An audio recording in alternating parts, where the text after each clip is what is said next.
चावल सुदामा को देने के लिए कोई नहीं लाया। बात भी सही है। देखो पहली बार कथा हो रही है, आपको मालूम भी क्या क्या कहना पड़ता है। लेकिन कल आपने गौर से सुना नहीं जब मैंने कथा में कहा कि कल सुदामा की कथा होगी जिसमें चावल का दान करना पड़ता है। बोलो राधे राधे। तो आज सुखदेव जी कहते हैं राजा परीक्षित आइए और सुदामा की कथा तुमको विस्तार से श्रवण कराते हैं कि भगवान कृष्ण जब विद्या अध्ययन करने के लिए उज्जैन नगरी गए, आगे रथ में बैठ कर के जा रहे।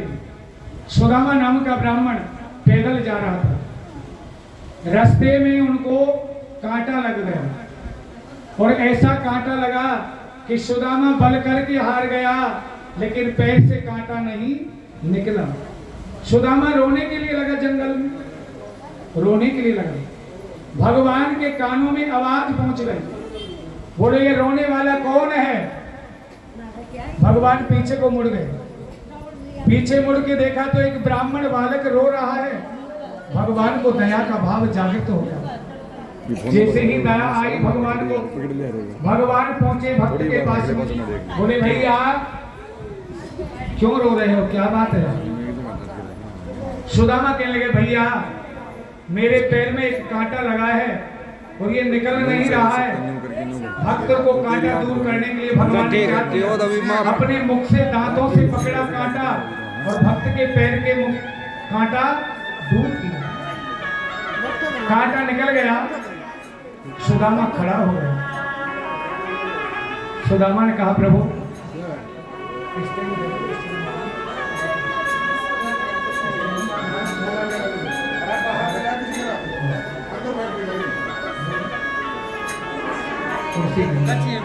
बोलो राधे राधे।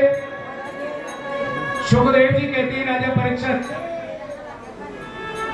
सुदामा ने एक प्रश्न कहा भगवान से, बोले भैया मेरा मन ऐसा कहता है कि मैं तुमको मित्र बना लूं। तो भगवान कृष्ण और सुदामा की मित्रता जंगल में हो गई। सुखदेव जी कहते हैं राजा परीक्षित उसी समय दोनों गुरु शांति बन के यहाँ पर पहुंच गए। गुरुजी ने कहा कृष्ण आज तो बहुत लेट आए हो पढ़ने के लिए, क्या कारण है, लेट कैसे हो गए भैया? तो सुखदेव जी कहते हैं राजा सुनिए। भगवान कहते हैं महाराज आज ये सुदामा भैया से मेरी मित्रता हो गई, इनके पैर का कांटा मैंने निकाला, उसी से मेरी मित्रता हो गई, इसलिए मैं लेट हो गया। गुरुजी ने कहा बेटा आप जानते हो मित्रता करना? बोले हाँ। बोले मित्रता करना सरल होता है लेकिन मित्रता को निभाना कठिन होता है। धीरज धारा में मित्र और नारी, आफत काले परखिए जारी। यानी चार चीज की परीक्षा कब लेना चाहिए? जब प्राणी के ऊपर संकट आता है। धीरज, धर्म, मित्र और पत्नी, ये चार चीज की परीक्षा होती है संकट आने पर। क्यों? प्रेम क्या है? चढ़ कर मोह में तुरंग पर चलनो पावक नाय, प्रेम मार्ग अति ही कठिन हर कोई निभते। जैसे कि प्रेम क्या है? सुनिए राधे राधे। यानी मोम लेकर के एक घोड़ा बना दो मोम का, और मोम के घोड़ा को अग्नि पर चलाओ, क्या चलेगा? अग्नि से मोम का पानी बन जाएगा? नहीं चलेगा।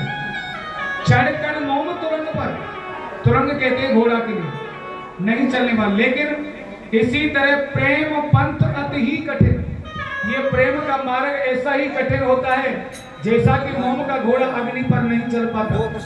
लेकिन यहाँ जो प्रेम को जानता है कि या सांग प्रेम पाठ का अनंत, या सांग प्रेम पाठ का अनंत, शानांत को रश्केश्वर तस्मै नाम गुरु कुले दयेतम सर्वतम मम प्रिय। प्रेम क्या होता है? भगवान कृष्ण कह रहे हैं गुरु जी मैंने तो मित्रता कर ली, प्रेम कर ली, अब क्या हो? बोले बाल, यहाँ रामायण में भी बाबा तुलसीदास जी ने लिखा है बाल कांड के अंदर क्या चीज लिखा है कि जल पे सरसी बिकाए, जल पे सरस बिकाए, देखो प्रीत की रीत भल, बिगस होत जल जाए, कपट खटाई पर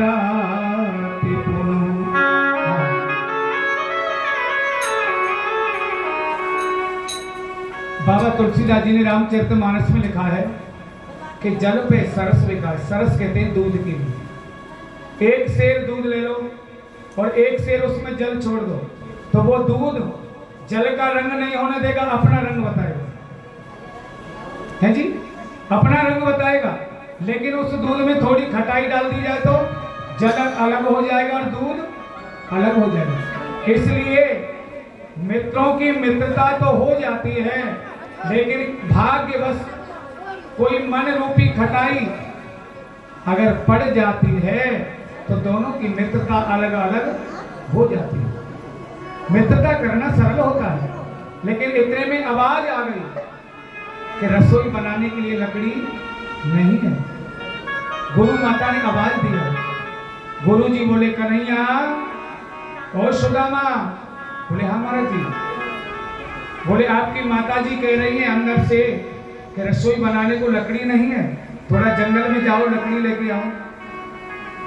भगवान कृष्ण ने गुरु की आज्ञा को सिरोधार किया और जंगल में लकड़ी लेने को चले गए। ठंडी हवा चल रही है, नैनी नैनी बूंदें पड़ रही है, बादल झुक रहे हैं, लेकिन आज जंगल में गए। कृष्ण ऊपर चढ़ गए वृक्ष के ऊपर, सुदामा नीचे खड़े हुए, लकड़ी तोड़ते रहे और नीचे डालते रहे। सुदामा को भूख ने सताया। विचार किया कि जो गुरु माता ने 3 मुट्ठी गुड़ चना हमको दिया है खाने के लिए, मुझे भूख लग रही है, कृष्ण ना जाने कितनी देर में ऊपर से नीचे आएगा, मुझे भूख ने सताया। तो सुदामा ने 1 मुट्ठी गुड़ चना उसमें से खा लिया। विचार किया, बोले अभी तो आत्माओं को शांति नहीं है। दूसरी मुट्ठी भी गुड़ चना खा लिया, लेकिन फिर भी आत्माओं को शांति। कहते हैं बोले आधा भोजन कभी नहीं करना चाहिए। तो 3 मुट्ठी को भी खा गया। जैसे ही कन्हैया नीचे आए, कहने लगे सुदामा, बोले हाँ जी महाराज। बोले भैया मुझे भूख लग रही है, गुरु माता ने जो गुड़ चना दिया है, लो आधे तुम ले लो, आधे हमको दे दो, जिससे हम भोजन कर लेते हैं। सुदामा कहते हैं, सुदामा जी ने कहा भैया कृष्ण सच बात कह दूं? बोले हाँ सत्य बताओ भैया, झूठ ना बोलो। बोले मुझे भूख लगी और मैं तो गुड़ चनाओं को खा गया। क्या मेरे भी हिस्से को खा गया? बोले हाँ। भगवान को थोड़ा क्रोध आया, कह दिया ब्राह्मण देव हाथ के परायो खाई के, जो किसी का हक खाता है उसको क्या भोगना पड़ता है। जी सुनिए, सुदामा की कथा से क्या ज्ञान प्राप्त होता है। हाथ के परायो खाई के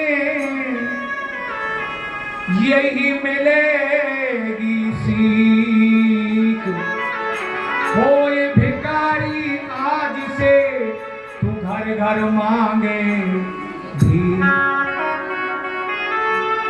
सुदामा मेरा तुझे श्राप है, तूने मेरा भाग खाया है, इसलिए तू भिखारी बनेगा। और यहाँ तक है कि किसी के दरवाजे पर तू भीख मांगने भी जाएगा तो लोग तुझे भीख भी नहीं डालेंगे। वो स्थिति तेरी हो जाएगी, तेने मेरा भाग खाया है। इतना प्रश्न सुनते ही सुदामा की आंखों में आंसू आ गया। कृष्ण क्या छोटी सी बात जिसके ऊपर तूने इतना बड़ा श्राप मुझे दे दिया। जोड़ी बिछती आज से, दोनों की जोड़ी का बिछड़ना हो। जोड़ी बिछती आज से, सुनो भैया नंदलाल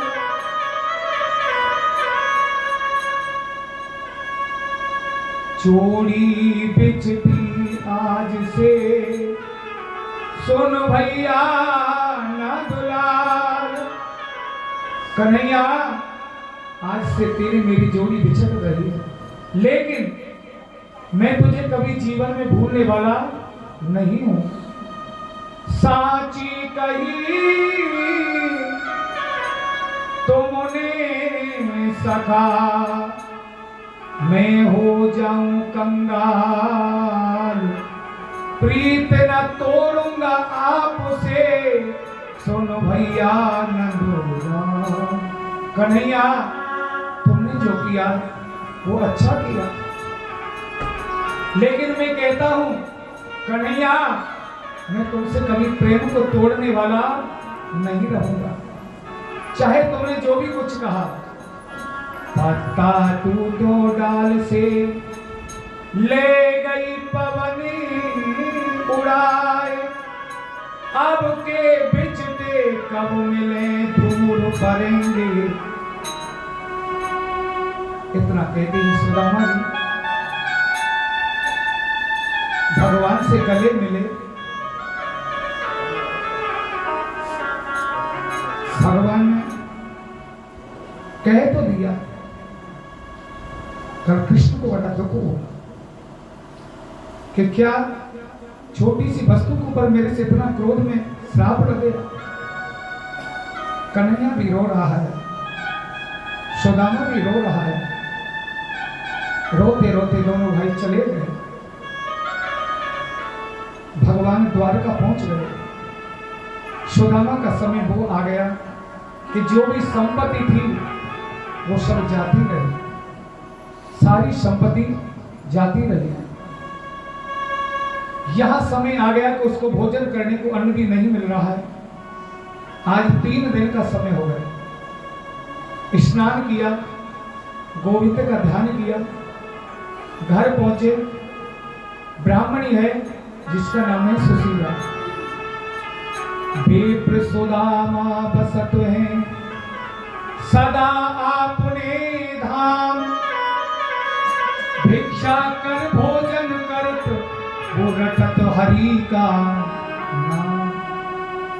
भिक्षा मांगना लेकिन भगवान का भजन करना बंद नहीं किया।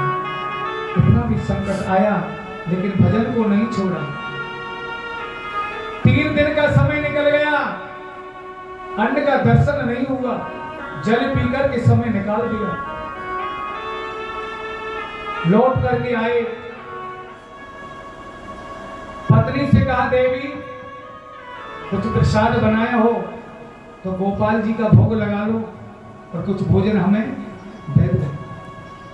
सुशीला आगे खड़ी हो गई। पतिदेव क्या बनाती हूँ, मेरे घर में तो कुछ है नहीं और कब तक मैं अड़ोस पड़ोस से मांग करके लाऊंगी। कोई देने वालों ने भी मुझे मना कर दिया, कहां से लाऊं, कौन देगा मुझे। बोले कुछ नहीं है हमारे घर में। बोले नहीं। बोले आटे को जब छानते हैं तो तुष निकलता है क्या, वो भी नहीं है। बोले आटा होगा तभी तो तुष निकलेगा। बोले देवी कोई बात नहीं, जैसा गोपाल की इच्छा है। संसार में परमात्मा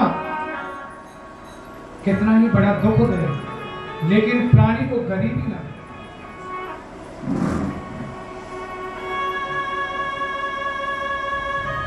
क्योंकि संसार में सबसे बुरी चीज है तो क्या है, संसार में सबसे बुरी चीज है तो क्या है, एक गरीबी। सारी दुनिया में सबसे अरे गरीबी बुरी, सारी दुनिया में सबसे एक गरीबी बुरी, सारी दुनिया में सबसे। आज वो सुदामा दर दर पर भिक्षा गति करने के लिए जा रहा है। धीरे धीरे समय कितना निकल गया, 80 वर्ष निकल गया भीख मांगते मांगते। लेकिन आज मेरे गोपाल द्वारकाधीश जब राजगद्दी पर बैठे तो बालापन की बात याद आ गई। बोले बालापन में मैंने मेरे मित्र को श्राप दिया, लेकिन उसके बाद आज तक वो मेरा मित्र मुझे मिला नहीं। भगवान ने विचार किया कि ना हो तो मुझे ही चलना चाहिए। भगवान सोच रहे अगर ऐसे जाऊंगा तो पहचान लेगा, तो साधु बन गए, संत बनकर के भगवान सुदामा के दरवाजे पर पहुंच गए। सुदामा नहीं, सुशीला मिली है। सुशीला ने संत को प्रणाम किया, बोले लाओ देवी कुछ भिक्षा दे, भिक्षा दे, भिक्षा दे। सुशीला रो पड़ी। क्यों? कि आज एक साधु मेरे घर से निर्मुख होके जा रहा है।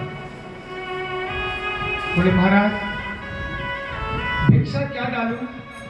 मेरे पास कुछ भिक्षा डालने को नहीं है। बोले क्यों? महाराज मेरे यहाँ कोई भी साधन ऐसा नहीं जिससे मैं तुम्हें भिक्षा दे सकूं। बोले तो तुम्हारे पति का क्या नाम है? बोले महाराज ऐसा कहते हैं कि सुदामा। बोले सुदामा है तुम्हारे पति? बोले हाँ। बोले उनके मित्र तो भगवान कृष्ण है द्वारकावासी, क्या फिर भी तुमको इतना संकट मिल रहा है? सुशीला को ये बात याद नहीं थी कि मेरे पति के मित्र भगवान कृष्ण हैं। आज पहली बार पता पड़ा इस बात का। बोले महाराज मुझे तो ये मालूम नहीं थी। बोले कह देना तुम्हारे पति को, बोले द्वारका चले जाएं और जितना धन चाहिए उतना धन लेकर के आए। सुशीला ने कह दिया महाराज कह तो दूंगी पर मुझे जचता नहीं कि वो चले जाए, कहीं जाएंगे नहीं, क्योंकि धन की इच्छा है ही नहीं। बोले नहीं, राजहट, बालहट और त्रियाहट, तुम अपनी त्रियाहट पर अड़ जाओगी तो उनको जाना पड़ेगा। इतना ज्ञान देकर के भगवान अंतर्ध्यान हो गए। सुदामा जी आए, पत्नी ने सबसे पहले आदर सत्कार बैठा रहे। बोली महाराज मैं आज मंदिर में कथा श्रवण करने के लिए गई तो मैंने सुना था कि तुम्हारा कोई दुनिया में मित्र भी है। जब मित्र का नाम आया तो सुदामा रो पड़ा। प्रिय मित्र तो अवश्य है, लेकिन बालापन का मित्र है। बोले कौन है मित्र? बोले द्वारकाधीश भगवान कृष्ण है। बोले तो महाराज ऐसा करो तुम उन्हीं के पास चले जाओ, इतना संकट सहन कर रहे हो। बोले देवी, बोले देवी मैं धन की इच्छा लेकर के तुम वहां नहीं जाऊंगा। क्या कहेगा मेरा मित्र? बोले धन नहीं है इसके पास जो धन लेने को आया है। सुखदेवी कहते हैं राजा परीक्षित उसी समय ब्राह्मणी उनको समझा रही है, लेकिन सुदामा की समझ में बात नहीं आ रही है। क्योंकि महाराज सुदामा ने कह दिया देवी भिक्षा मांगना ठीक है, लेकिन धन मांगना अच्छी बात नहीं है। लेकिन सुशीला हट पड़ गई। सुदामा ने कहा प्रिय तुम बार बार यही कहती हो कि मित्र के पास जाओ, मित्र के पास जाओ, लेकिन मैं जाऊं मित्र के पास तो कैसे जाऊं? मेरे हाथ में कुछ सौगात नहीं है। मित्र पूछेगा भैया कितने दिन में आए हो, क्या लाए हो सौगात में, ये तो मुझे बता दो क्या लाए हो। तो क्या बताऊंगा, क्या बताऊंगा? तू कहते कृष्ण से मिलने की, सुदामा जी कहने लगे कि तू कहते कृष्ण से मिलने की, मेरा भेष भिखारी का मिलूं कैसे। तू कहते कृष्ण से मिलने की, मेरा भेष भिखारी का मिलूं कैसे। देवी कैसे मिलूं ये तो बताओ मुझे। बार बार समझाया तो पति देव जान गए कि देवी हट पड़ गई, अब मानेगी नहीं, जाना ही पड़ेगा। बोले देवी जाऊं? बोले हाँ। सुशीला गई दौड़ती दौड़ती पड़ोसन के पास, बोले बहन तेरे पास कुछ है? बोले क्या बात है? बोले मेरे पति आज मित्र से मिलने जा रहे हैं द्वारका, अगर तेरे पास कुछ हो तो मुझे दे दे, जिससे सौगात भेज दूंगी मैं कृष्ण को। पड़ोसी के लिए बहन रोजाना लेकर के जाती है, कभी देकर के भी जाती है क्या? बोले बहन हो जाएगा तो दे दूंगी। बोले मेरे यहाँ थोड़े से चावल रखे हैं, ले बहन ये चावल ले जा, और तो कुछ मेरे पास है नहीं। चावल लिया, सुशीला ने चावल लिया। अब उनको बांधने को कोई ऐसा वस्त्र नहीं, लेकिन मलिन वस्त्र, जो गंदा सा वस्त्र था, मलिन वस्त्र था, उसको उठाया। वो भी कई जगह से फटा हुआ था, बहुत पुराने समय का वस्त्र था, उसको उठा लिया और उसी में उस चावल को बांध दिया और पति को दे दिया। बोलो महाराज ये सौगात है। क्या? बोले चावल। बोले मित्र क्या सोचेगा कि भैया के पास कुछ पैदा नहीं हुआ जो चावल लेके आया है। बोले महाराज जो समय पे भाव से है वही लेगा, और क्या लाभ, मेरे पास कुछ लाने को नहीं है। आज सुदामा जी जैसे ही मित्र के पास जा रहे हैं मिलने के लिए, बोलो गोविंद भगवान की। सुदामा जी तैयार हो गए चलने को। पत्नी को कहा देवी एक बात तो बता दो। बोले क्या?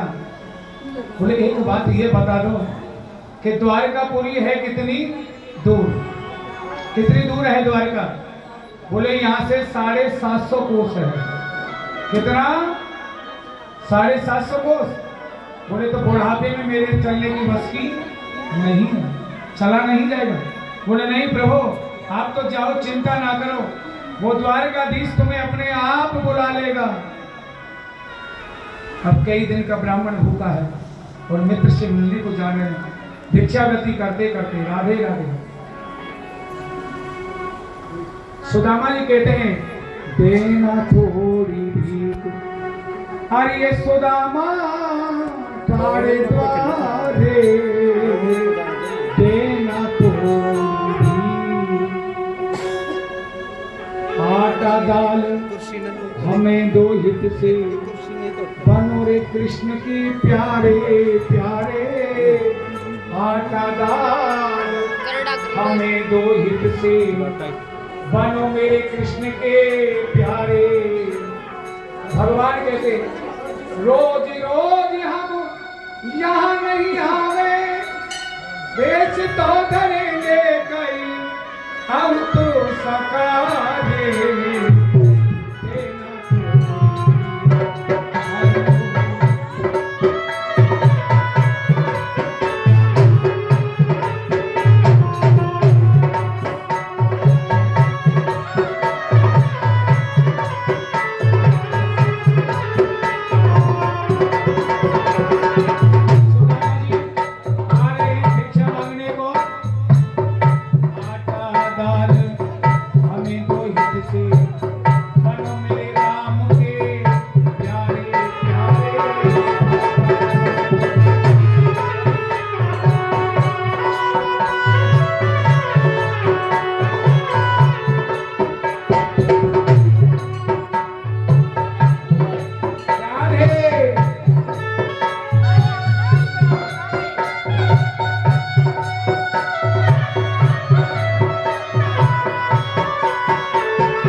सुदामा जी भिक्षावृत्ति करते हुए जा रहे हैं। राधे राधे। शांति रखें, हल्ला ना करें, बैठ जाए माता बहन अपनी जगहों पर बैठ जाइए।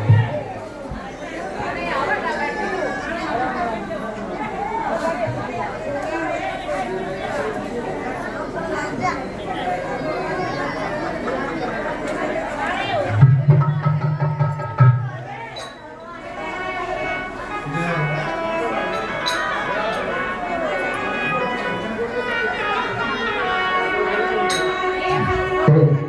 जय श्री राधे। दूर नगरी बड़ी दूर नगरी, हाँ दूर नगरी बड़ी दूर नगरी। और कैसे आओ मैं कन्हैया, कैसे आओ नंद लाला, तेरी गोद नगरी बड़ी दूर नगरी, हाँ दूर नगरी बड़ी दूर नगरी।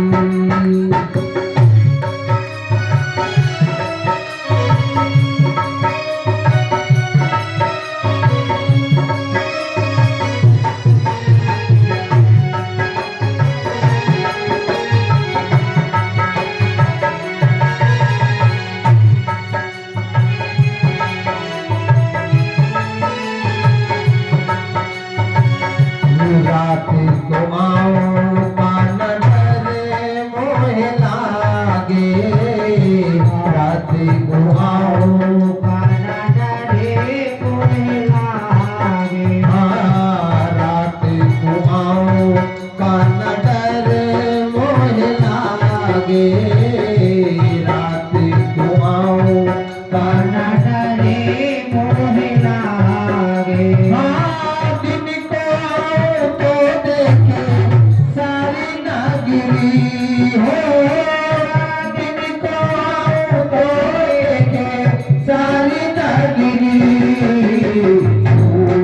नगरी बड़ी दूर नगरी, हाँ दूर नगरी बड़ी दूर नगरी। और कैसे आऊं मैं कन्हैया, कैसे आऊं नंद लाला, तेरी गोद नगरी बड़ी दूर नगरी, हाँ।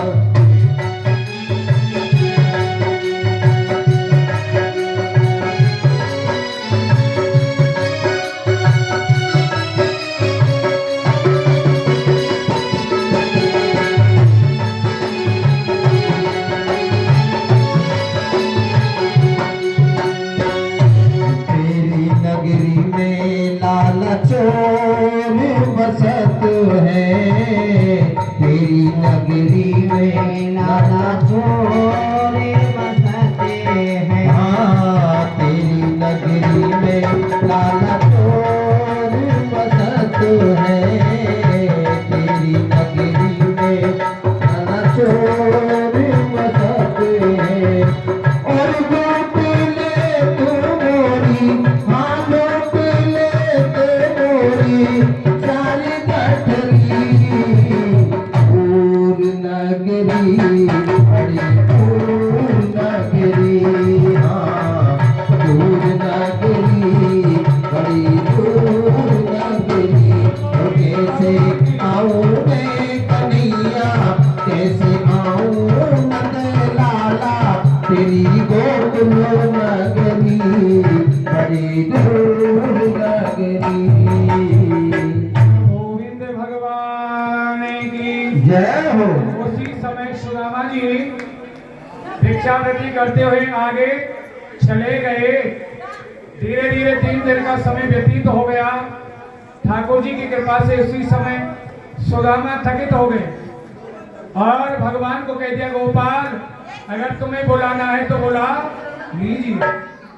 तो भगवान धीरे धीरे द्वारकावासी जब सुदामा पहुंचे हैं दरवाजे पर, पहरेदारों को कहा तो पहरेदार बोले, भैया पहरेदारों ने जाकर के भगवान को आवाज दी, शीश पगा न जगा तन पे, प्रभु आए के द्वार खड़े गहरी ग्राम, धोती फटी सी लटी दोपटी और पाए ओ पाहन को नहीं सामा, द्वार खड़ो तुझ दुर्बल देहा, रहो चक सोबत आवेगा, पूछत दीन दयाले को धाम, बतावत आपनु नाम।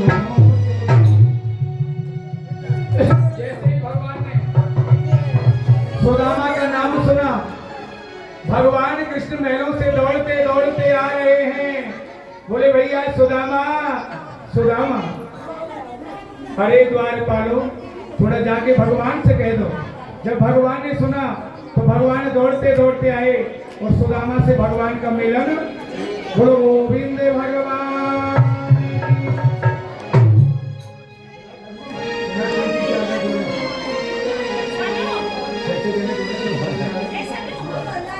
बोलो गोविंद भगवान की। भगवान ने सुना, भगवान दौड़ते दौड़ते आए और सुदामा से मिलन हुआ। बोलो गोविंद भगवान की। जय हो भगवान की जय हो। सुदामा बैठ गया, भगवान चरण धोने के लिए लगे। भगवान सुदामा जी के चरण धो रहे हैं। कैसे बेहाल विवाहिन सो पुन कंटक जाल लगे तुम जोए, ये हो सगा दुख पायो महा तुम आए ना इते किते दिन खोए। देख सुदामा की दीन दशा, अरे करुणा करे हे करुणा निधि होए। पानी परात को हाथ छुओना, अरे नैनन के जल से होए। भगवान ने अपने नैनों के जल से सुदामा के चरणों को धोया। धन्य है धन्य है। बता मेरे यार सुदामा रे, भाई घड़े दिनों में आया। बता मेरे यार सुदामा रे, भाई घड़े दिनों में आया।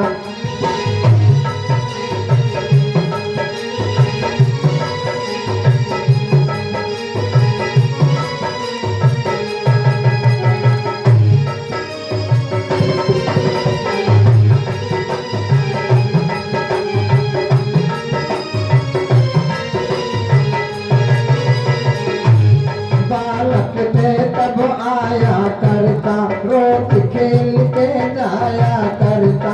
बालक थे तब आया करता, रोज खेल के जाया कर।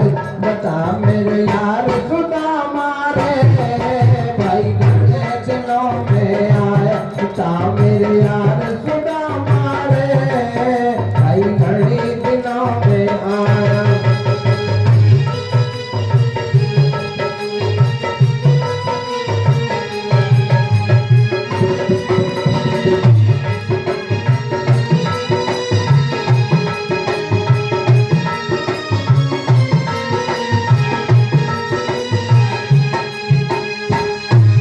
सब बच्चों का हाल सुना दे, इस रानी की बात बता दे। सब बच्चों का हाल सुना दे, इस रानी की बात सुना दे। अरे हार सुदामा रे, भाई घड़े दिनों में हार। बता मेरे यार सुदामा रे, भाई घड़े दिनों में आया।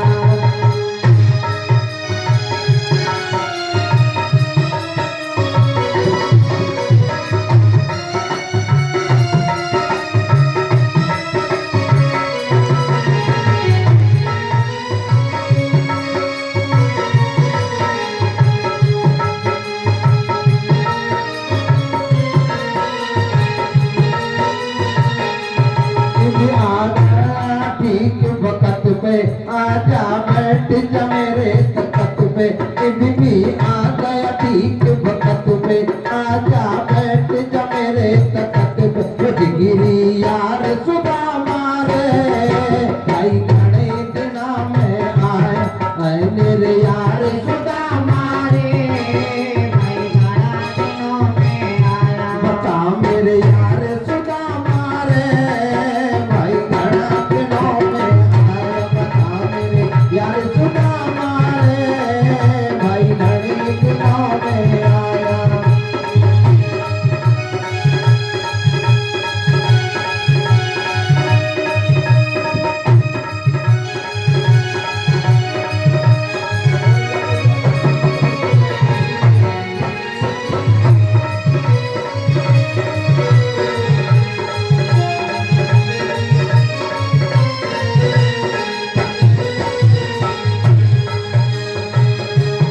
आजा भगत लगल जाती सो, अब तू बन डालो मैं तो।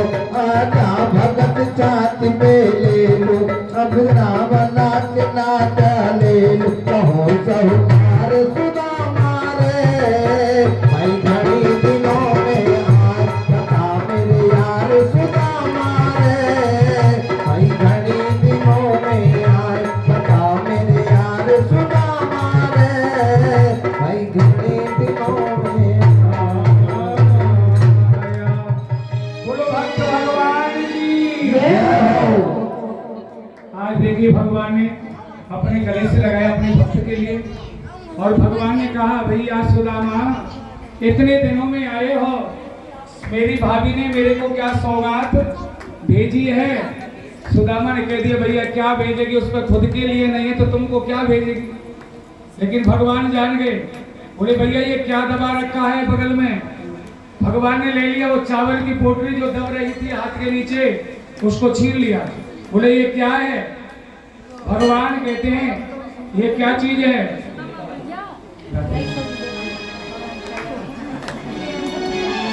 भगवान ने जब चावलों को लिया, बोले मेरी भाभी ने प्रेम से चावल भेजा है, तंदूर भेजा है, तो भगवान उनको खाने के लिए लगे।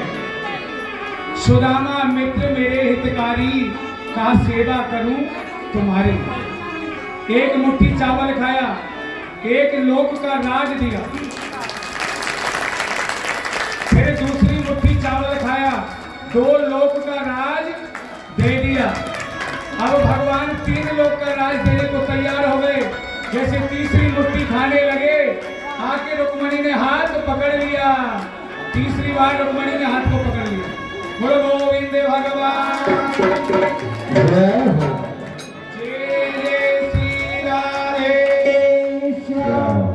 रुक्मणी ने हाथ पकड़ा, कह दिया भगवान से प्रभु जो महादीन दुखी ब्राह्मण है, जिसको तुमने 2 लोक का राज दे दिया और आज ये 3 लोक का राज दे दोगे तो हमारा गुजारा कहां से होगा।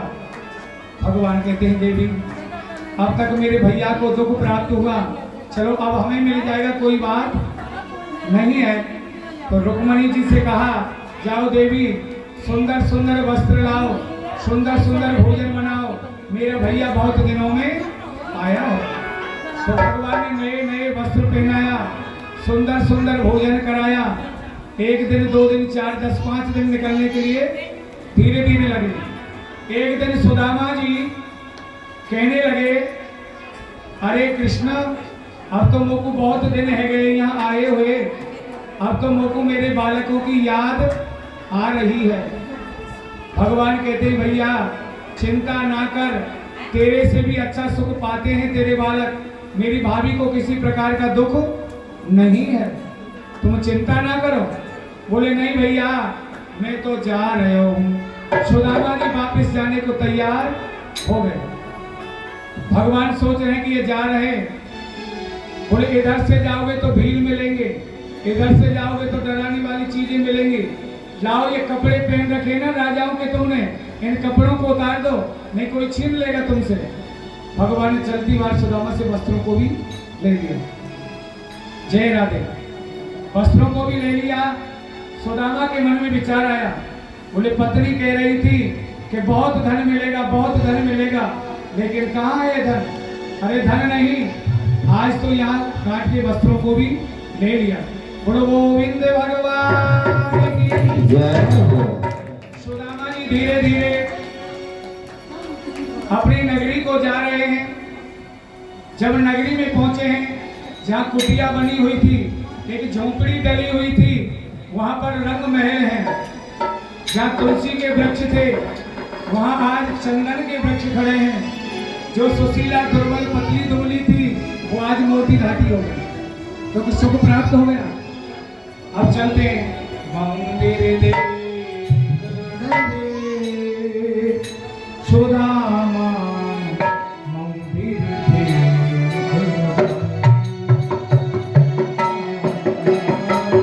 मंदिर देख डरे सुदामा, मंदिर देख डरे।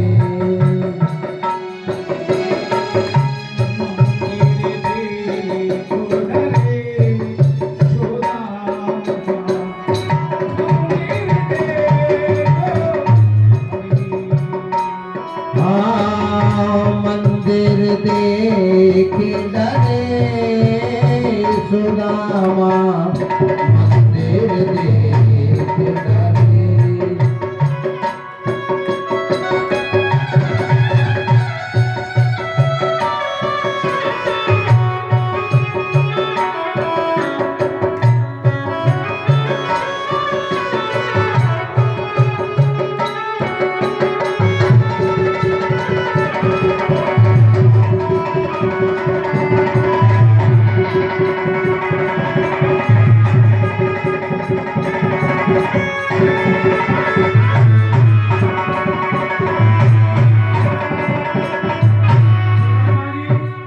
क्या विचार कर रहे हैं?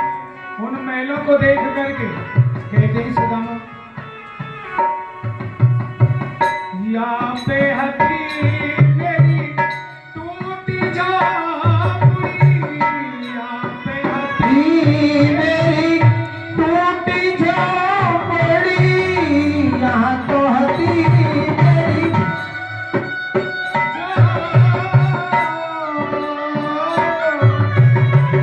यहाँ तो हथी मेरी टूटी झोपड़ी, यहाँ तो हथी मेरी, हमारे कंचन में खड़े सुदामा, कंचन में खड़े सुदामा, मंदिर दे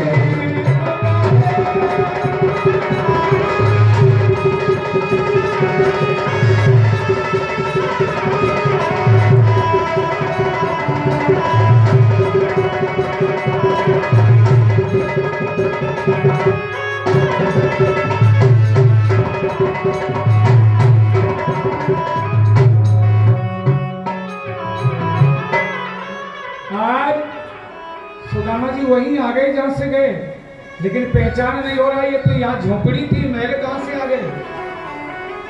लोगों ने जाके कहा कौन हो महाराज? बोले मैं हूँ सुदामा। बोले सुदामा काहे को बने? सुदामा तो गया है द्वारका को। बोले मैं ही गया था द्वारका को। ब्राह्मणी को अंदर आवाज दिया, ब्राह्मणी निकल के आई, दंडवत प्रणाम। सुदामा जी कह रहे किसके महल हैं? बोले हमारे। बोले हमारे महल कहाँ थे? बोले ये सब मित्र की कृपा है। बोले देवी नहीं, मैं नहीं मानता ये बात। अब सुदामा सत्य कहते हैं, क्यों नहीं मान रहे? कि चलती बार जिनसे वस्त्र भी छीन लिया, वो धन इतना दे सकता है? सुदामा के विश्वास नहीं हुआ। बोले देवी सत्य बताओ किसका धन है ये जो तुमने योग किया है? यहाँ तो हती मेरी नार सुशीला, यहाँ तो हती मेरी दासी दास खड़े सुदामा, मंदिर देख डरे,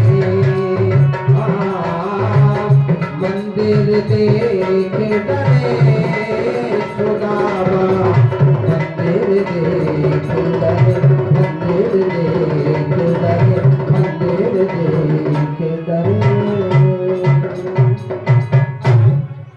सुदामा कहने लगे देवी मेरे को विश्वास नहीं है, अगर स्वयं कृष्ण यहाँ आए और आकर के अपने मुख से कह कि ये माया मेरी है तो ही मानूंगा, नहीं तो मैं मानने वाला नहीं हूं।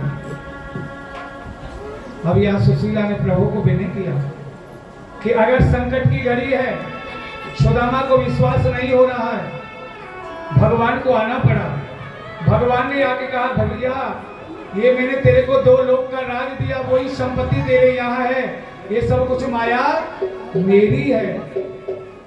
भगवान सुदामा जी के सामने खड़े हैं। सुदामा ने हाथ जोड़ के कहा प्रभु मैं तो धन मांगने की इच्छा नहीं करता था, लेकिन ये धन क्यों दे दिया? क्योंकि अब तुमने धन दिया है तो तुम्हारा भजन भी नहीं होगा। भजन भी कब होता है? जब धन की कमी होती है। अब ये पूर्ण धन हो गया, अब किसी बात की कमी नहीं है, इसलिए धन भी की जगह पर तुम्हारा भजन नहीं होगा। बोलो राधे राधे राधे राधे। हाँ। हानि थी सो गई और अनहोनी ना हो, भाभी तेरे द्वार पे और रोज द्वादशी हो। आज भगवान सुदामा जी कह रहे हैं प्रभु जितना धन तुमने मुझे दिया ये माया जकड़ लेगी, ये माया मुझे पकड़ लेगी, तुम्हारा भजन नहीं होगा। मैं चाहता ही नहीं था। बोले भैया तुम चाहते भक्ति और भाभी चाहती धन, मैंने दोनों को दिया। और भगवान वहां से चले। आगे चल के महाराज एक शकुनी का पुत्र था जिसका नाम था बृकासुर। बृकासुर नाम का एक राजा हुआ और वो राजा, वो बृकासुर नाम का जो राजा था भगवान शिव का परम भक्त था। जब ये परम भक्त था भगवान शिव का, तो उसी समय महाराज सुखदेव जी कहते हैं राजा परीक्षित, आज बृकासुर ने भगवान शिव की पूजा किया और पूजा करके शंकर भगवान से प्राप्त पाया कि प्रभु अगर आप प्रसन्न हो तो ये आपके हाथ का कंगन मुझे उतार के दे दो, जिसको कहते हैं भस्म कंगन। तो आज सुखदेव जी कहते हैं राजा परीक्षित, उसी समय भगवान शिव प्रसन्न थे, अपने हाथ का भस्म कंगन उतार के बृकासुर को दे दिया। बृकासुर कहने लगा बाबा ये सच्चा भस्मासुर का नाम है बृकासुर। बोले अगर आपके वरदान में कोई शक्ति होगी तो मैं मान लूंगा, मैं तो इसको आपके ऊपर ही परचाना देख रहा हूं। क्यों? बोले पार्वती को मैं रखूंगा और तुमको समाप्त करूंगा। अब भगवान शिव आगे आगे दौड़ रहे हैं, पीछे बृकासुर भग रहा है। भगवान शिव चरण में पहुंच गए, कहते हैं क्या हुआ? बोले भगवान ने मोहनी रूप धारण किया और बृकासुर के सामने खड़े। बोले बृकासुर कहाँ दौड़ रहे हो? बोले शंकर को मारने के लिए। बोले क्यों? बोले शंकर की पूजा की, मैंने वरदान मांगा, भस्म कंकन ले लिया हाथ में, अब पार्वती को मेरे घर में रखूंगा और शंकर को समाप्त करूंगा। तो भगवान कहने लगे मोहनी रूप में, बोले काहे को परेशान है रहे हो? मैं तो उनको वैसे ही छोड़ने वाली थी, मैं तो आपको पसंद कर लिया, चलो मैं आपके साथ में चल रही हूँ। थोड़ी दूर आगे चले, थोड़ी दूर आगे बढ़े, भगवान मोहनी कहने लगे देखो जी अब तो आगे जब चलो जाएगो, जब जैसे बाबा मुझे तांडव नृत्य करके बताते ऐसे तांडव नृत्य करके तुम मेरे को बताओ तो मेरी सारी परेशानी दूर हो जाएगी और मैं तुम्हारे साथ चली चलूंगी। तो भस्मासुर ने तांडव नृत्य करके बताया और जैसे हाथ में कंगन था मस्तक पर आया, भगवान ने कह दिया बृकासुर भस्म। तो वो बृकासुर जल करके भस्म हो गया। भगवान कंगन लाए और कंगन ला करके भगवान को वापिस दिया। बोलो गोविंद भगवान की जय जय श्री राम। या महाराज यदुवंश ने एक बार संतों की परीक्षा की भगवान के परिजनों ने। भगवान के जो बाल गोपाल थे, कृष्ण के बालक, उन्होंने भगवान की परीक्षा की कि संतों की। संत वहां बैठे थे और शाम को बनाया औरत, प्रदमन वगैरह सब एकाग्र हो गए। संतों से पूछा बाबा ये हमारी भाभी है, परीक्षा कर रहे हैं संतों की। बोले ये हमारी भाभी है, ये पूछना चाहती है कि मेरे बेटा होगा या बेटी। कपड़े का पेट बना लिया बड़ा। संतों ने देखा, बोले यादव हम संतों को छलने के लिए आए हो, परीक्षा करने को आए हो, जाओ। ना इसके बेटा होगा और ना इसकी बेटी होगी, इसके यहां से पेट से निकलेगा लोह का मूसल। जब लोह के मूसल का नाम सुना पतित हो गए सभी यादवगण। पेट खोल के देखा तो लोह का मूसल निकला। बोले हम देखेंगे संतों ने क्या कहा कि ये लोह का मूसल ही तुम्हारा सर्वनाश कर डालेगा। तो उस लोह के मूसल को रेतने के लिए लगे, रेत बना दिया और उसको समुद्र में फेंक दिया, जिसमें से एक वृक्ष पैदा हुआ जिसको कहते हैं पटेरा। वो पानी अधिक होता है वहीं मिलता है, कितना भी गहरा लगा हुआ हो अगर थोड़ी उसका लगा दिया जाए तो खून बंद हो जाता है साथ के साथ। पटेरा पैदा, थोड़ी किनक बच गई, वो फेंक दिया, वो मछली खा गई। वही मछली को मार के भील ने अपनी नोक पर लगाया। आज कहते हैं गुरुवर ये कथाएं वर्णन होने के लिए लगी। सुखदेव जी कहते हैं राजा परीक्षित एक समय श्री दत्तात्रेय जी महाराज की कथा का प्रसंग आया। बोलो गोविंद भगवान की जय हो। उद्धव को कहा भगवान ने, अरे उद्धव मैं तुम्हें एक ज्ञान मार्ग की कथा श्रवण कराता हूं। भगवान बोले बताओ। बोले दत्तात्रेय जी ने अपने जीवन में 24 गुरु बनाए। उद्धव बोला गुरुवर ये बताओ, गुरु तो जीवन में एक ही बहुत होता है, 24 गुरुओं की क्या जरूरत थी? भगवान कहते हैं उद्धव, 24 गुरु किसके बनाए? शिक्षा के, ना कि दीक्षा के। दीक्षा का तो केवल एक ही गुरु था, दत्तात्रेय जी का। लेकिन ये जितने भी से गुरु बने, ये सब शिक्षा के गुरु बने। तो पहला गुरु कौन बनाया? सबसे पहले पृथ्वी। पृथ्वी को गुरु बनाया कि हम लोग पृथ्वी पर पैर रखते हैं और गंदी चीज वस्तुओं का भी प्रकार करते हैं, सबको लैट्रिन बाथरूम का भी सेवन करते हैं, लेकिन ये पृथ्वी कभी हमको जवाब नहीं देती। यानी प्राणी को पृथ्वी जैसा भाव प्रकट करके रखना चाहिए।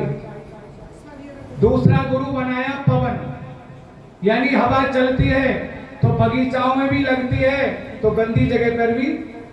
तो प्राणी को अपना मन का भाव पवन जैसा रखना चाहिए।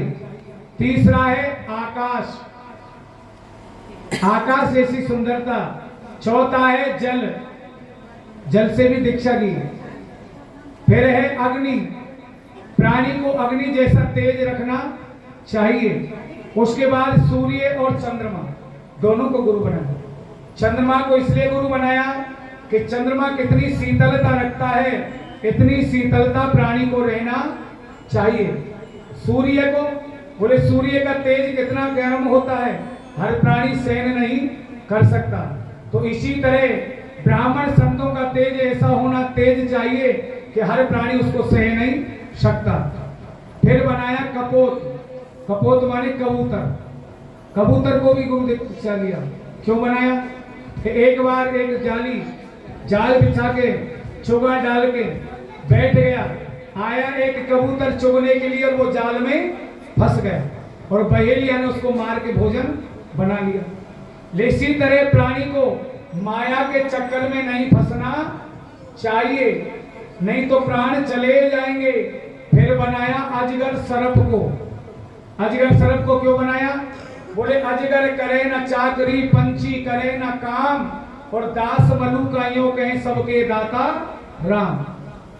यानी अजगर सर्प जहां पड़ा रहता है उसको भोजन वहीं देता है ठाकुर जी, यानी सबको मिलता है। फिर बनाया समुद्र, समुद्र जैसा पेड़, कभी आना और कभी चले जाना। फिर बनाया पतंग, पतंग को गुरु बनाया। पतंग कौन सा? जैसे चतुर्मासे में जहां प्रकाश होता है वहां अनेक जीव उड़ के जाते हैं और अग्नि पर अपने प्राणों का त्याग कर देते हैं, लेकिन उनको अग्नि से प्रेम होता है। यानी प्रेम करे प्राणी तो ऐसा करे चाहे प्राण निकल जाए लेकिन बदलना नहीं चाहिए, इसलिए पतंग को गुरु बनाया। आगे चल के बनाया है फिर गुरु मधुमक्खी को।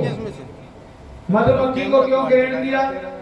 मधुमक्खी को इसलिए बनाया कि सुंदर सुंदर रस को ग्रहण करना चाहिए, नहीं तो ऐसा ना हो अनेक प्रकार की मक्खियां आती है और गुड़ में लपट जाती है और अपने प्राणों का त्याग। तो संत ब्राह्मण को जगह जगह का रस लेना है, आनंद लेना है, लपट के नहीं रहना है, संसारी से दूर रहना। बोलो राधे राधे। फिर बनाया हाथी को।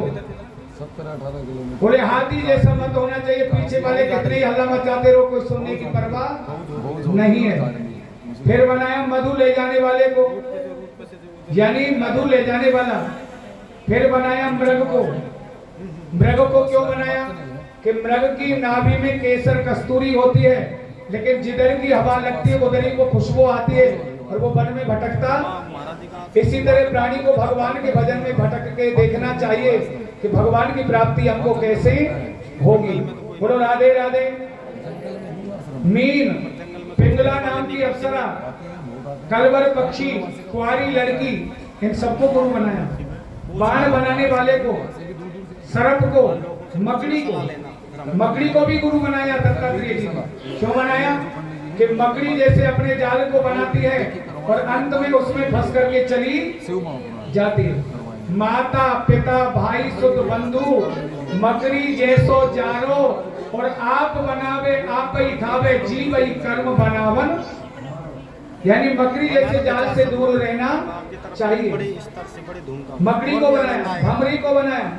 इस तरह से 24 गुरुओं से अलग अलग शिक्षाओं को ग्रहण दत्तात्रेय जी ने किया, क्योंकि सर्प, मकड़ी अनेक जालों का, ये हैं केवल शिक्षा के गुरु, बाकी दीक्षा के गुरु नहीं है। दीक्षा का तो जीवन में एक ही गुरु होता है। बोलो दत्तात्रेय जी महाराज की, जय हो, संत भगवान की जय हो। सुखदेव जी कहते हैं महाराज, इसके बाद में जब कथा हो रही थी तो यहाँ पर श्री सुखदेव जी महाराज ने कह दिया, बोले परीक्षित, तेरे बाबा पर बाबा इतने बलशाली हुए जिन्होंने हाथी की दामरी को पकड़ के आकाश में फेंक दिया।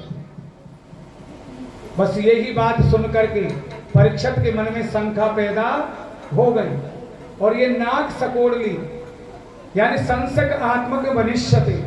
भगवान की कथा में कभी संशय नहीं करना चाहिए। जो प्राणी संशय करता है उसका अवश्य ही नाश होता है। अगर परीक्षित इस बात पर नाक नहीं सकोड़ता तो परीक्षित की मृत्यु नहीं होती। बोले तेरे बाबा इतने बलवान थे जिन्हें हाथियों को फेंक दिया।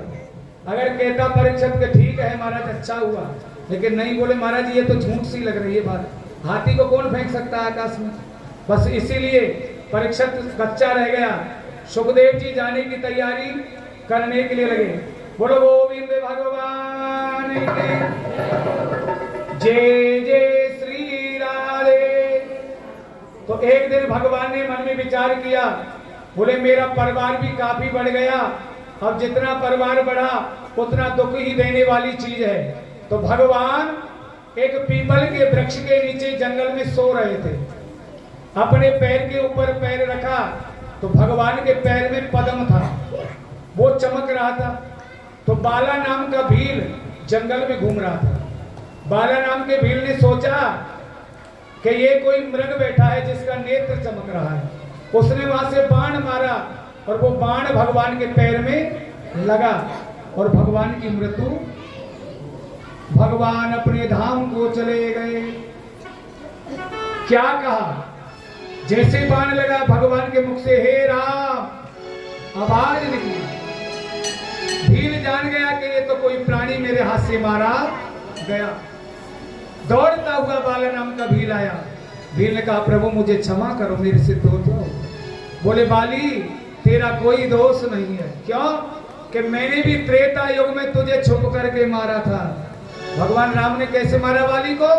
छुप करके ही तो मारा।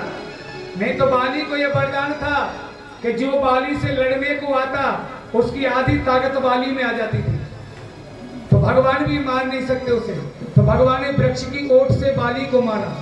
तो भगवान कहते मैंने तुझे मारा और तेने मुझे, ये अपना बदला है। बोलो नारायण भगवान की। ताई समय महाराज एक तक्षक नाग का सर्प वो डसने को परीक्षित को चल रहा है, लेकिन एक ब्राह्मण का मिलन हो गया जिनको कहते हैं कश्यप ऋषि। वो ऋषि ब्राह्मण मिले, तक्षक से पूछा कहाँ जा रहे हो? बोले परीक्षित को डसने के लिए। और सर्प ने कह दिया, बोले तुम जा रहे हो डसने के लिए, और पंडित जी तुम कहाँ जा रहे हो? बोले राजा को बचाने के लिए। तो दोनों की परीक्षा हो गई। सर्प ने पीपल के वृक्ष में फुसकार मारी, वृक्ष जल गया। ब्राह्मण ने हाथ में जल लेके फेंका, वो वृक्ष हरा भरा हो गया। तक्षक नाग जान गया कि ये बाबा मरने नहीं देगा परीक्षित को। तो ये तक्षक दौड़ के चला और एक लकड़ी बन गया। कई संतों के पास में आपने देखी होगी तक्षक नाम की लकड़ी होती है, कई जगह टेढ़ा सीधा होता है, वो सर्प जैसा रंग, वो रास्ते में पड़ी गई। तो वो लकड़ी की सुंदरता को देख के ऋषि ने उठा लिया और कंधे पे रख लिया। तक्षक ने सोचा कि इस ऋषि को यह वरदान है कि जहां तक इसकी नजर जाती है वहां तक जहर नहीं रहेगा। तो तक्षक ने ऋषि को पीठ में डसा पीछे से, तो ऋषि की नजर गई नहीं और ऋषि की मृत्यु हो गई। जाकर के तक्षक ने पुष्प में बैठ गया, फूल में, फूल को राजा ने उठाया, जैसे ही सूंघा और नाक में तक्षक ने डस लिया और परीक्षित की मृत्यु। बोलो गोविंद भगवान।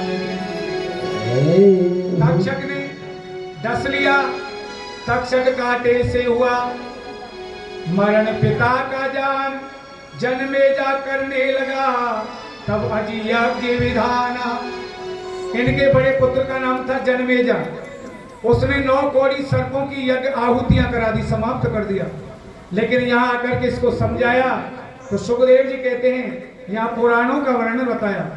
बोले 18 पुराण हैं, पद्म पुराण, विष्णु पुराण, शिव पुराण, लिंग पुराण, गरुड़ पुराण, नारद पुराण, भागवत पुराण, स्कंद पुराण, भविष्य पुराण, ब्रह्मत पुराण, मार्कंडेय पुराण, वामन पुराण, 12 पुराण, मत्स्य पुराण, ये 18 पुराण हैं।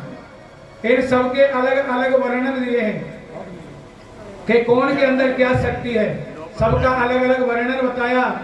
अब आते हैं माध्यम वर्णन पर। कथा विश्राम की ओर जा रही है। बोलो राधे रानी की जय हो। नमो धर्माय महत्मने। अब आप लोगों ने जो कथा श्रवण की है वो बताएंगे। हम आपको पूछते हैं कौन कौन कथा श्रवण की। यानी पहले स्कंद में हमने आपको जो कथा सुनाया था, प्रथम स्कंद की कथा में भगवान के चरित्रों का वर्णन किया और परीक्षित को श्राप लगा। ये भक्ति ज्ञान मार्ग की कथा आपको सुनाई, सुनी कि नहीं आपने? सुना परीक्षित श्राप। दूसरे स्कंद में बताया था 24 अवतारों का वर्णन। दूसरे स्कंद में 24 अवतारों का वर्णन, विराट की उत्पत्ति, ये दूसरे स्कंद में आपको कथा सुनाया। श्री कपिल देव जी का प्रादुर्भाव, कपिल देव जी का जन्म, देवभूति का विवाह कदम ऋषि के साथ, ये तीसरे स्कंद में आपको कथा सुनाया। चौथे स्कंद में मरीचि आदि ऋषियों का जन्म, दक्ष के यज्ञ करना, पार्वती का जाना, ध्रुव भक्त की कथा, पृथु जी की कथा, ये सारी कथाएं आपको चौथे स्कंद में सुनाई। पांचवें स्कंद में वृषभ देव जी की कथा, जड़ भरत की कथा, भरत जी को मृग बनना पड़ा, ये कथा आपको पांचवें स्कंद में श्रवण कराई। छठवें स्कंद में दक्ष की 60 कन्याओं का विवाह, पशु पक्षी सबकी जन्म की उत्पत्ति, वृत्तासुर नाम का राक्षस इंद्र को जो निगल गया था, वो कथा आपको छठवें स्कंद में श्रवण कराई। सातवें स्कंद में गजेंद्र की कथा, गज और ग्राह की जो लड़ाई का कथा प्रसंग सुनाया था आपको, ये 7वें मनमंत्र की कथा। 8वें स्कंद में समुद्र का मंथन, नरसिंह भगवान का अवतार, ये सारी कथाएं आपको श्रवण कराई। 9वें स्कंद में इक्ष्वाकु वंश का वर्णन, इलाह उपाख्यान, भगवान श्री राम का जन्म होना, भगवान राम के जन्म की अनेक कथाएं, मानधाता, 100 ऋषि, श्री रामचरित्र, ये कथा आपको श्रवण कराई। बोलो राधे राधे। फिर 10वें स्कंद में भगवान कृष्ण का जन्म, पूर्वांग और उत्तरांग, 2 स्कंद हैं भगवान के 10वें। तो भगवान के जीवन कथाओं को आप लोगों ने श्रवण किया। 11वें स्कंद में यदु वंश का संहार और भगवान का स्वधाम जाना। 12वें स्कंद में पुराणों का वर्णन। 12वें स्कंद में क्या बताया? ब्रह्मत पुराण के अंदर 10,000 श्लोक होते हैं। पद्म पुराण में 55,000 श्लोक होते हैं। विष्णु पुराण में 23,000 श्लोक होते हैं। शिव पुराण में 24,000 श्लोक होते हैं।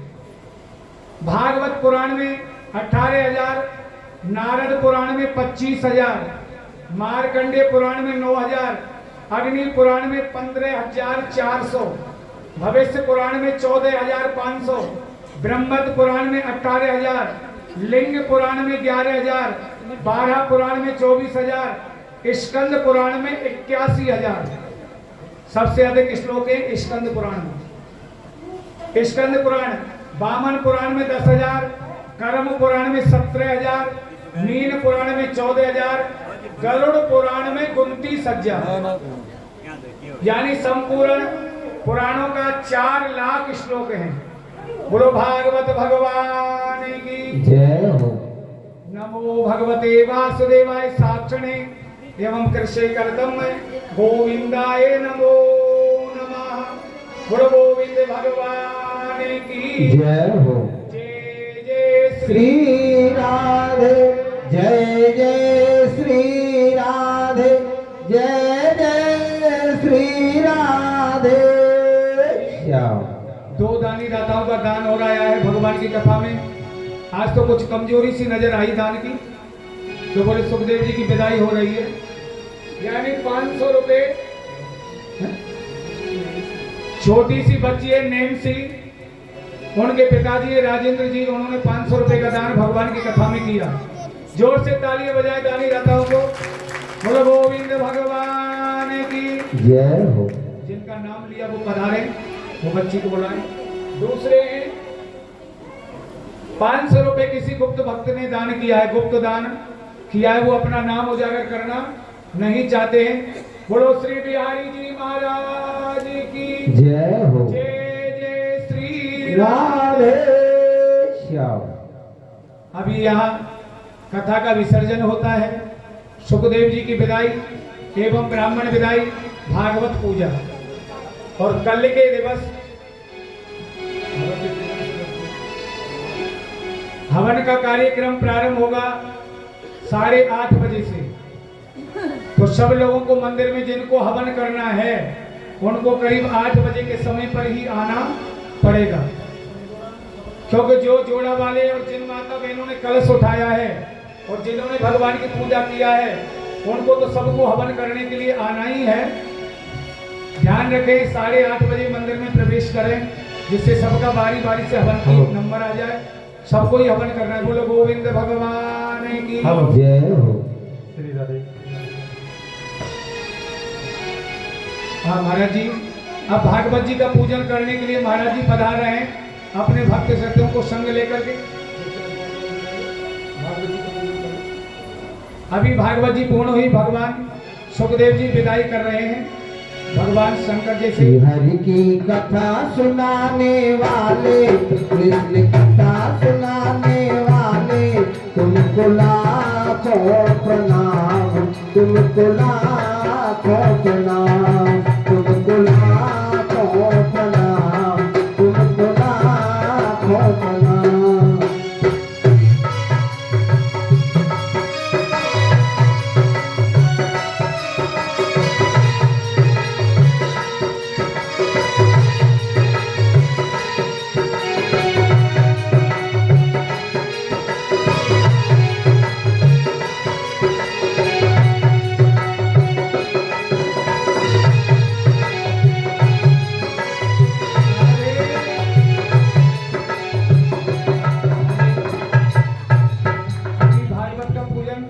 महाराज के शिष्य लोग हैं जो यहाँ 2-5 भक्त महाराज जी के साथ आ जाओ। तो 5 आदमियों की जरूरत होती है। कहते हैं कि 5 पंच मिल कीजिए काजा और हारे जीते आवे लाजा। तो अभी 5 भक्त आकर के खड़े भगवान भागवत जी का पूजन करेंगे। उसके बाद हमारी माता बहनें भाई जो भी पूजा करने वाले हैं वो बारी बारी से आए, भागवत जी के तिलक करें और भगवान का प्रसाद फिर बाद में आरती होगी। बोलो गोविंद भगवान की जय हो। सामने खड़े हो जाओ, संकल्प होगा भागवत जी का। सबको संकल्प ले लो और भक्त को थोड़ा पीछे पीछे हो 5 आ जाओ, एक भक्त और आ जाओ, कोई थोड़े हाँ। पीछे हो जाए माता बहन।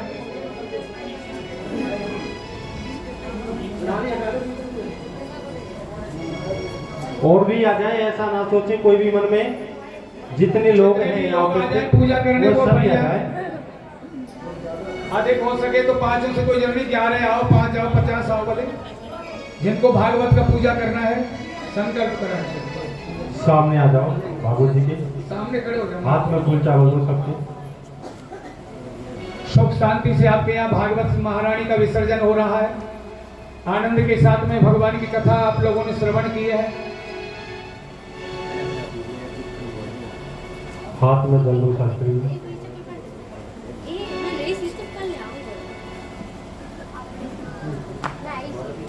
मेरी ठीक है इसलिए तो